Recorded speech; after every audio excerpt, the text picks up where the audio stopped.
Išvadas apie Poltavos komandą šiandienės namai išvyko formatu.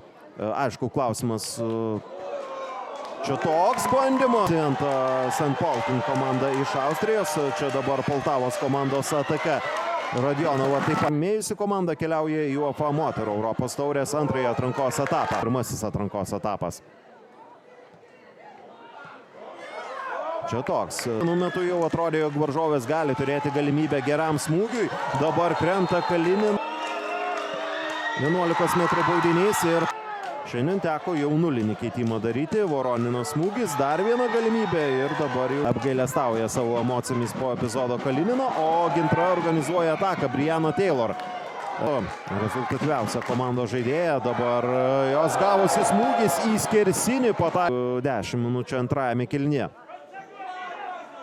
Šainiuk perdamas į baudos aikštelę, ten Radionova vėl krenta ir vėl rodoma į 11 metrų. Bet dabar tai jau yra istorija, Jana Kalininą ir vėlgi jokių prieš Amorim, ten net dvi Gintro žaidėjas prisistato, čia nepavykęs smūgis, visiškai prie kampinio gairelės jos perdamas.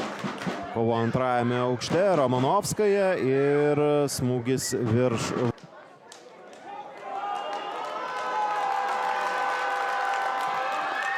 Čia toks smūgis sukuria galimybę Gintrai, toks smūgis į šį turnyrą palieka nepraleidus įvarčio 5-0 pusfinaliai.